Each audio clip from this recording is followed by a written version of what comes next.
ललित समंता ने, पीकू ने लिखा है, प्रणाम गुरुदेव। आपने कहा जीवन एक कमल की तरह है। इस बोध के साथ जीने के लिए मृत्यु ध्यान जरूरी है।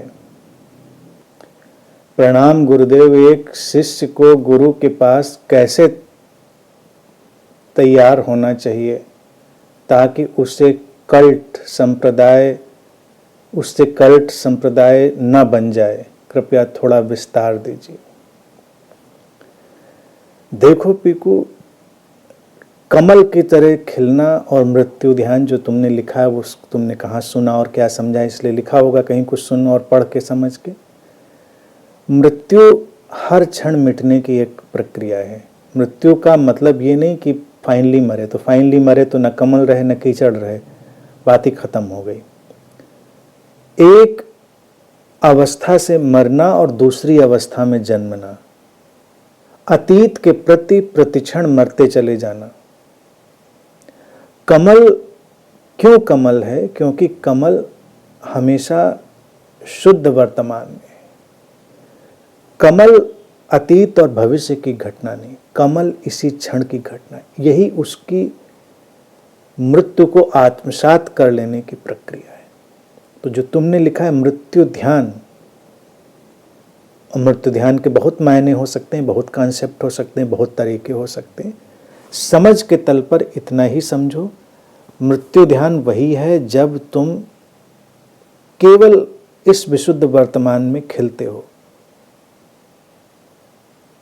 और जो ऐसा होता है वो कमल जैसा हो जाता है, जीवन के उस सारे कीचड़ में बिल्कुल कमल की तरह खिला हुआ। और आगे जो लिखा है तुमने कि एक शिष्य कैसे तैयार हो एक गुरु के पास कि उससे कल्ट ना बने। देखिए, पहली चीज तो जो शिष्य है, सीकर है, उसको इसकी चिंता भी नहीं करने की कल्ट ना बने। समझो बात पीकू, या जो भी सभी लोग समझें। एक सीकर को इस बात की चिंता भी काहे को करने की कल्ट बने ना बने? तुम्हारा क्या कंसर्न? अस्तित्व में बनना होगा बनेगा, नहीं बनना होगा नहीं बनेगा। अपना काम करो, अपने प्रेम में, अपनी प्रसन्नता में, शांति में, और अपने उस गुरु और शिष्य के संबंध की जो पावनता है, शुद्धता है, उसमें डूबो। अपना काम, अपना जीवन, अपना समय जो उस समय जिया जा रहा है उसका सदुपयोग करो। क्योंकि ये चिंता कि कल्ट ना बने और हम कुछ करना शुरू करें तो ये एक नया कल्ट बन जाएगा। कल्ट ना बनाने वाला कल्ट, कह लें ये वो लोग हैं जो कल्ट नहीं बनाते हैं। एक नया कल्ट बन जाएगा, कल्टलेस कल्ट। कहेंगे ये लोग जो है ना, they are not interested in any cult, और जहां कहीं भी कोई कल्ट बनता है उस कल्ट को समाप्त करने की कोशिश करनी। शिष्य की चिंता नहीं, नेवर। और जब इतने निश्चिंत, निर्भीक, निर्मल शिष्य कहीं पर होते हैं तो कल्ट कहाँ बनेगा? नहीं बन पाएगा। फिर तो वो फूल जैसे खिलेंगे। तो तरीका यही है शिष्य का, गुरु के पास होने का, निश्चिंत होना है, निर्भीक होना है, निर्मल होना है। बाकी अस्तित्व संभालेगा। तुम वर्तमान में जी रहे हो, तुमको चिंता नहीं करनी इस बात की। ये तो हमारा काम है कि हम बोलते रहते हैं कि भाई कल्ट नहीं होना चाहिए, कल्ट में इंटरेस्ट नहीं लो। अच्छे अच्छे कॉन्सेप्ट धराशायी हो जाते हैं इन सब बातों को लेकर।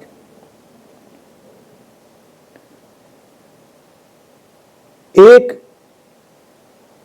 गुरु आता है, वो कहता है कि भाई ये जो अस्तित्व है ये निराकार है, फॉर्मलेस है। जैसे लाओ त्से भी बार बार फॉर्मलेस कह रहे हैं, बुद्धा भी फॉर्मलेस कह रहे हैं, अद्वैत का दर्शन सारा फॉर्मलेस कहता है। अब कोई आता है वो कहता है फॉर्मलेस है, तो अब हम इसको फॉर्मलेस बनाकर मानेंगे। मान लीजिए जैसे इस्लाम की बात, इस्लाम में क्या सही गलत है वो सब अलग रिसर्च और बहस का विषय है। हाइपोथेटिकली एक बात समझिए, मान लीजिए जो हजरत मोहम्मद रहे होंगे, उनको ये बात समझ में आई होगी कि ये फॉर्मलेस है, तो उन्होंने कहा कि मूर्तियों की जरूरत नहीं है। अगर उन्होंने ये कहा कि मूर्ति नहीं ही होनी है तो उनकी समझ पर फिर शक होगा, फिर उनकी समझ पक्की नहीं होगी, फिर उनको भी सुनी सुनाई बात हो, कहीं सुन लिया और फिर अपना कुछ एजेंडा उसमें डाल दिया। अगर देखिए, हम तो कैसे कह सकते कि उन्होंने क्या कहा क्या नहीं कहा। हाँ, इसीलिए हमको जब भी अतीत में बात करनी पड़ेगी तो हाइपोथेटिकल ही बात करनी पड़ेगी। अगर उन्होंने ये कहा, किताब में लिखा हो ना लिखा हो उससे कोई फर्क नहीं पड़ता, किताबें तो बाद में सब बनाई जाती हैं। उनको एक अंडरस्टैंडिंग आई कि फॉर्मलेस जर्नी है, निराकार की जिंदगी। तो भारत का सनातन परंपरा का पूरा उद्घोष ही है। तो उसमें ऐसा नहीं है कि फिर वो ये कहें कि जाके सारी मूर्तियां तोड़ डालो, सारे आकार खत्म कर दो। अब अगर कोई ऐसा कहेगा तो ये फिर एक निहायत मूर्खतापूर्ण बात हो जाएगी। आकारहीनता में आकार शामिल है, आकारों से कोई लड़ाई कोई विरोध नहीं है। तो पीछे जो शिष्य आते हैं, परंपरा में आते हैं, वो क्या शुरू करेंगे? नहीं, वो तो उसका ना कोई चित्र है ना उसकी मूर्ति है, वो इतना निराकार है, फॉर्मलेस है। तो हम कहीं कोई फॉर्म रहने ही नहीं देंगे। जहाँ कोई उसका फॉर्म बनाएगा हम उसको नष्ट करने का काम करेंगे, या हम ताक में रहेंगे कब जाके उसको तोड़ाएं। कल्ट में भी क्या ऐसा नहीं होगा? अगर किसी गुरु ने कहा कि कल्ट नहीं बनाना, तो कुछ ऐसे शिष्यों का ग्रुप बन गया और फिर वो कमांडो टाइप के डेवलप हो गए जो ताक में हैं, वो देख रहे हैं कि कहाँ कोई कल्ट तो नहीं बना जा रहा है, फिर जाके हमको उस कल्ट को ध्वस्त करना है। पकड़ पकड़ के लोगों का कॉलर खींच खींच के उनको कल्ट से बाहर लाना है। फिर तो वही शुरू हो जाएगा जो शुरू हो गया, ये सब मूर्ति भंजक जो एक विद्वेष की प्रक्रिया थी जो लोगों ने करी। तो वो तो एक नादानी की और मूर्खता की प्रक्रियाएं थी जो शुरू हुई अतीत में। समझ है, कल्टलेस एक अंडरस्टैंडिंग है, और सबसे पहली अंडरस्टैंडिंग यही है कि उसकी परवाह ही नहीं करते, बनाओ खुश रहो, हमें क्या करना है। हम जानते हैं कि वो चीज संप्रदाय में बंधने वाली नहीं, ये चांदनी मुट्ठी में बनती नहीं, ये नदी मुट्ठी में बनती नहीं, ये खुशबू मुट्ठी में बनती नहीं। कल्ट है मुट्ठी में बांधने की कोशिश। अब कोई कोशिश करे तो उसको बचपना कहेंगे ना, उसे लड़ाई थोड़े लड़ेंगे, बचपना है। गया कोई उस झरती हुई चांदनी में खड़ा है और सोचता है इस पर मुट्ठी बांध लूं। समझ का विस्तार है, अंडरस्टैंडिंग का एक्सपेंशन है इस ज्ञान का, और कोई सोचता है इस पर मुट्ठी बांध लूं, तो कल्ट बनेगा। मुट्ठी बांधने का मतलब फिर आप नीति बनाएंगे, नियम बनाएंगे, कमांडमेंट्स बनाएंगे, आप किताबें बनाएंगे, आप संविधान बनाएंगे, उसका आप सारी चीज़ें करेंगे। बहती हुई नदी का सौंदर्य था, तुमने सोचा इस पर मुट्ठी बांध लें। अब कोई बांध रहा है तो ये नादानी है। नादानी पर आप हंस सकते हैं लेकिन उससे लड़ नहीं सकते।